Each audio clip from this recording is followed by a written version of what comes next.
continue to not be first. Do we do enough? Well, I never shut up about it. It must have been about 16, 17. We nicked their gilt rings. Right, the bouncer's gilt ring. This is no good for me. That's the reality. If you want the honest truth, and I see it every day.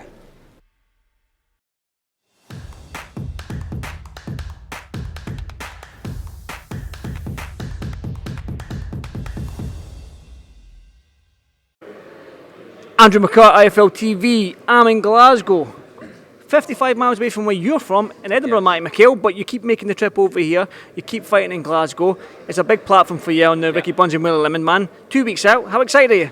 I'm really excited. You know what?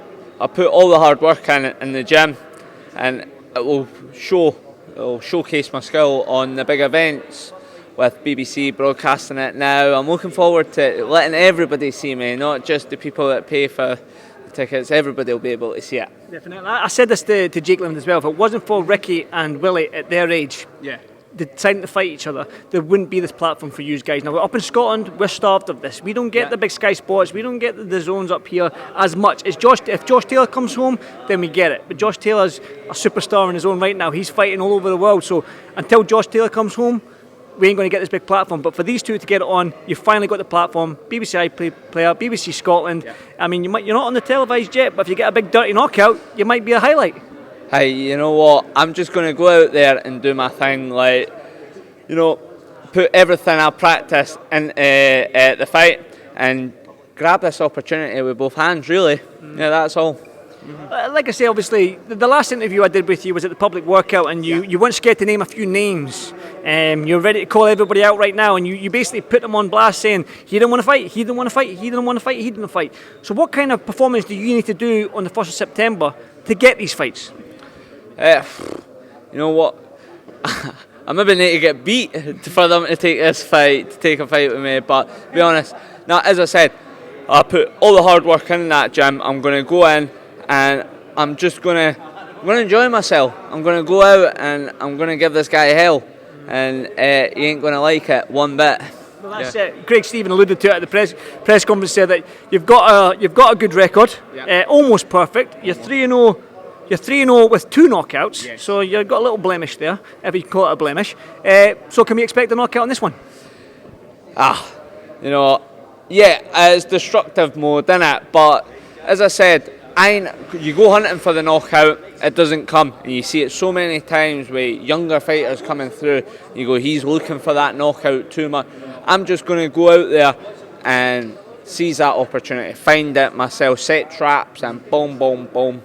Good night. That's it. And listen, if somebody can do it, I've watched you fight. You're a little troublemaker. Your name's now Trouble. You've went from magic to trouble, and I do like it because that suits you a lot better, the word trouble. But like I say, we're starved up here. We need, and I'm buzzing for it. I like how Martin Crossan fights. I like how Reece Porter fights. I like how you fight. I like how Jake Limond fights. I like how these young fighters come through, how they approach the game. But we're starved up here. We need you guys to keep on winning, keep doing what you're doing, win these titles, and then stop bringing the big fights back up the road. And I believe that, especially as one of the fighters I just mentioned there, you're definitely one to watch. Yeah, well, to be honest, Andy, you've not even seen half of what I can do yet. Obviously, I've been going out, and they've all been on the back foot fighters, haven't they? So I've just been going forward and hitting them with hundreds and hundreds of shots. See, I like to sit back and box myself. I can't wait to showcase that. Let somebody sit back on my shots, boom, walk them on to me. But we just take it as it comes. We see how this opponent comes out, and then from there, that's how we judge how we're going to box this fight. And I'm ready. Good stuff. Now, I've got to say, you were talking about a Commonwealth title shot, British title shot. You're ready for these titles right now. A good win on 1st of September. Do you think you can get this before the end of the year, beginning of next year? Good win.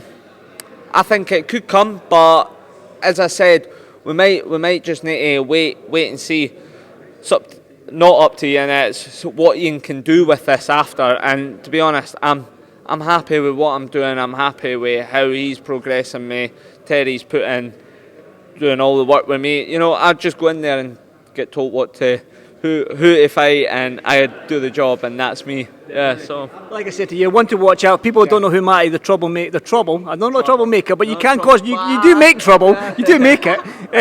Matty McHALE, watch out for him. He's one to watch out for, especially in these lower divisions as well. But Matty, as always, always a pleasure to speak to you, Brian. I'll see you in the next one. See you soon. Thank you. Cheers, Matty. Thanks, mate. To not be first.